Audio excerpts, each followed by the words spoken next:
am back driving home from Silverstone from a fantastic day on the Grand Prix circuit, hosted and run by Gold Track Day organisers. Fantastic day by Melindy and Callum.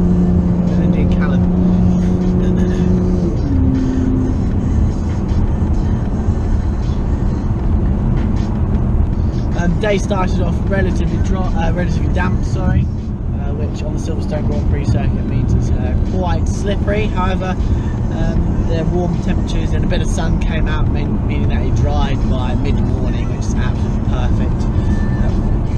I was in a Lotus Exige, of which had the new VBox HD system fitted to it, which was absolutely fantastic. VBox, best driver training software and hardware out there. And now with their new HD cameras, it produces seriously quality images, as well as the fantastic overlay software that it actually uses as well. So yeah, Matt, we had a fantastic day. Matt's a relatively experienced track dayer.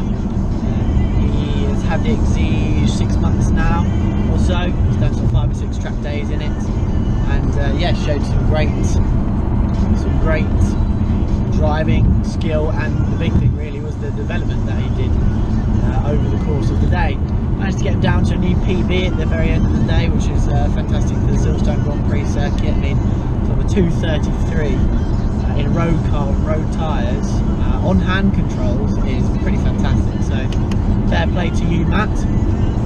During the day, as part of working with Matt, I got a chance to get behind the wheel and use the hand controls to set a sort of datum lap with which we could then work to comparing his own laps to mine, and then we can work out where the differences are and where Matt can potentially gain time. And yeah, the experience was fantastic. It's just such a simple system. It's almost like I like to kind of compare it to steering arms on a go-kart. So a couple of track rods, all pivoting about, different pivots mounted underneath the steering column, and yeah, it's pushing the brake and pushing the pedal wheel at the same time with the pull and push of a simple lever. Extremely simple, but extremely effective. So and yeah, so easy to pick up as a result.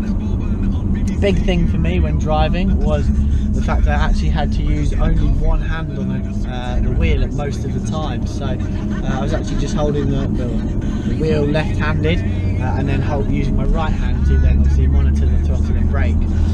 Pulling towards you is the throttle, pushing away from you is the brake. So that definitely helps when going into a big braking zone,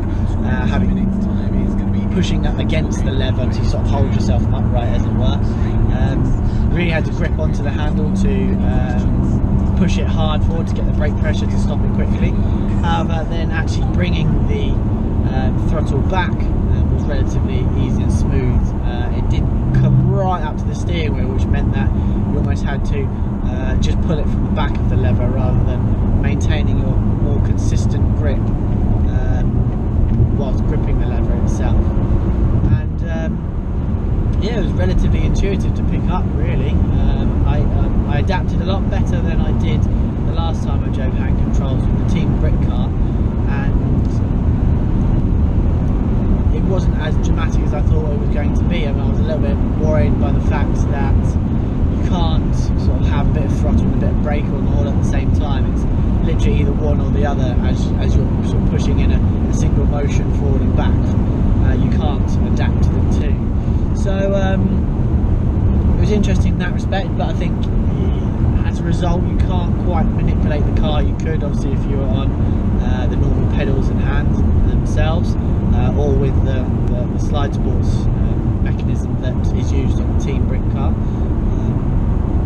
But in that case you just had to be a little bit more careful when you were really pushing the car. I mean, we had the Exige 350 Sport in race mode, so it does give quite a bit of slip before the electronics start to kick in and sort of start to control the car and straighten it out, for example, and that worked really well.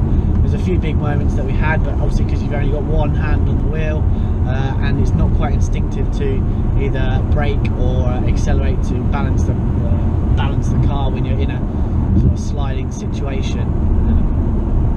Relied quite heavily on the electronics, and yeah, the electronics are set up so well on the Lotus that we only had one spin in the very damp conditions, so I think I can excuse the electronic systems for that one incident at the very beginning of the day.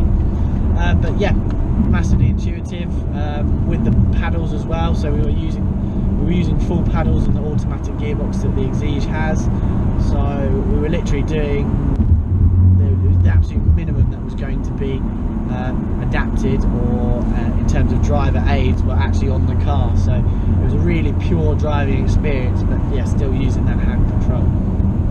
Braking was absolutely fine. It's obviously the car is servo assisted, so in terms of getting the brake pressure, using the your arm strength to push the brake down, that was absolutely fine. I mean, you could get down to the ABS really quite easily, to be fair, to get the car stopped nice and quick going into some of the big stops at the Silverstone circuit. Pulling back on the throttle as well.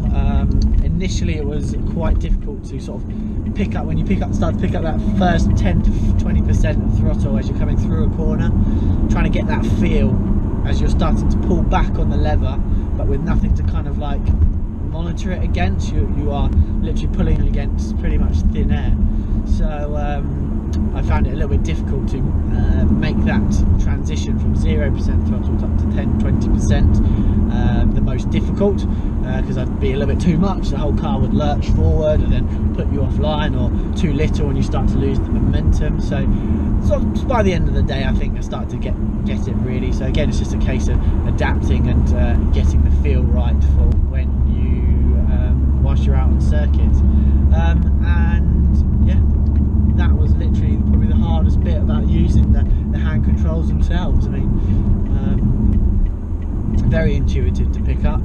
You definitely have to sort of rewire your brain, and on the first few laps you definitely have to really think about it, but I think after that, as mentioned, it is very intuitive.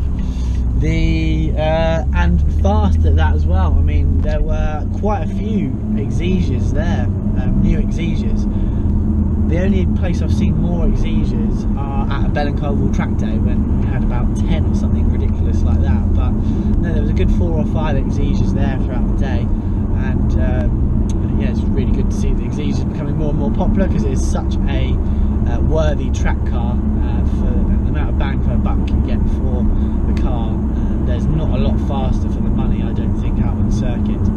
And I think by the end of the day we'd caught past the majority of the Exiges out there, so the hand controls weren't necessarily slower than driving it on the foot controls that other guys were doing on the day. So yeah, really good day, really good experience. Again, big well done to Matt for the huge amount of improvements that he made throughout the day.